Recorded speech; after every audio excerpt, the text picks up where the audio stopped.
आप सभी का बहुत अभिनंदन करती हूँ, स्वागत करती हूँ। और साहित्यिक परंपरा को आगे बढ़ाते हुए मैंने स्त्री विमर्श पर बहुत सारी कविताएं लिखी हैं, लेकिन कल मेरे एक बड़े सीनियर भैया का सिलेक्शन हुआ है, वो डीएसपी बने हैं, बिहार में उनका 61 रैंक है।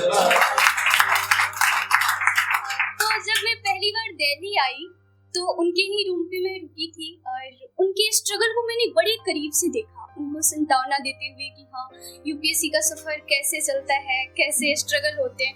मैं स्त्री विमर्श कविताओं में इतनी खोई थी कि लड़कों के संघर्ष का अंदाजा भी नहीं था।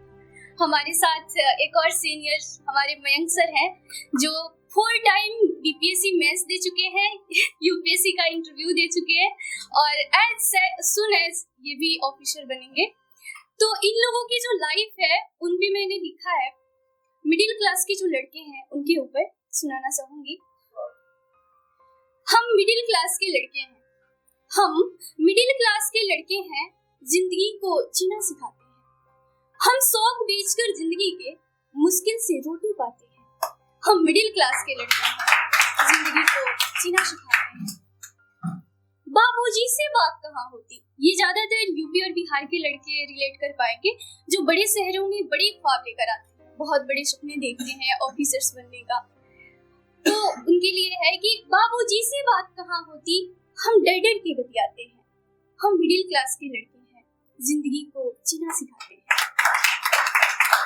आलू बैगन और भिंडी में रोज पैसे कम पड़ जाते हैं। आलू बैगन और भिंडी में रोज पैसे कम पड़ जाते हैं।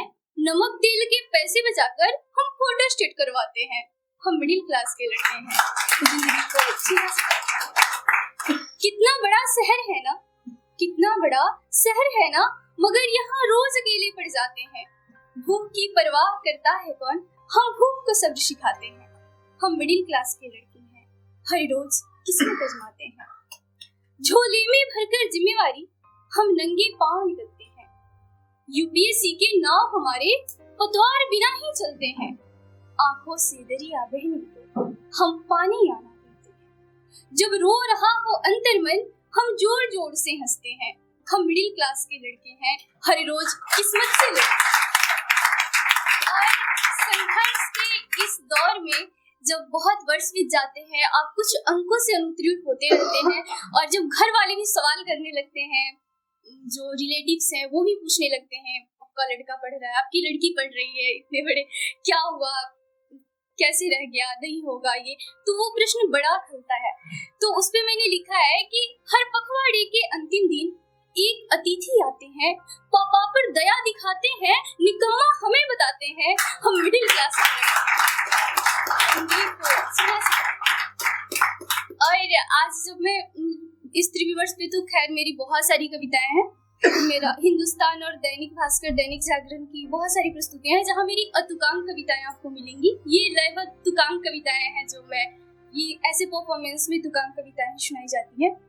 तो आज लड़कों का विषय है, तो मैं लड़कों पे ही सुनाती हूँ कि लड़कियों के लिए हम सभी लिखते हैं। मैं भी खुद कभी फेमिनिस्ट कही जाती थी कि मुझे सिर्फ वुमेन्स की प्रॉब्लम्स ही दिखती है, लेकिन मैंने देखा कि हम दहेज प्रथा पे जब लिख रही थी तो लड़कों की मजबूरियां भी मैंने देखी कि उनसे पहला प्रश्न क्या होता है कि अगर तुम लड़का हो, अरे और बताओ साल में कितना कमाते हो। लड़का हो, अरे और बताओ साल में कितना कमाते हो।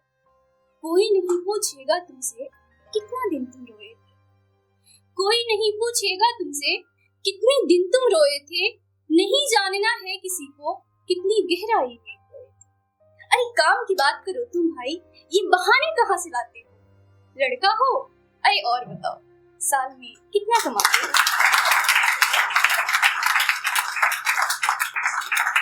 बाबा नाना का ट्रेड गया। पहले की जो शादियां होती थी वो आपके पिताजी या फिर जो आपके रिलेटिव्स है उनको भी ध्यान में रखा जाता था, जमीन, बहुत सारी चीजें देखी जाती थी। लेकिन आज का ट्रेड वो नहीं है। आप क्या करते हो ये बताओ। तो बाबा नाना का ट्रेड गया, अब सिर्फ तुम पकड़ में आते हो। लड़का हो, अरे और बताओ साल में कितना कमाते हो। बहुत बहुत आभार आप सभी का। बीवी को अगर उसके मन की शॉपिंग नहीं करवाते हो, बीवी को अगर उसके मन की शॉपिंग नहीं करवाते हो, सच बतलाना उस रात क्या चैन से सो पाते हो? तुम भी लड़का हो, दिल तो होगा। तुम भी लड़का हो, दिल तो होगा। कहो कैसे सह जाती हो? लड़का हो, अरे और बताओ, साल में कितना कमाते हो? स्त्री विमर्श की बहुत बातें कही है मैंने, तो ये तो बहुत छोटी सी लाइनें कहना चाहूंगी, बहुत बड़ी कविता नहीं है।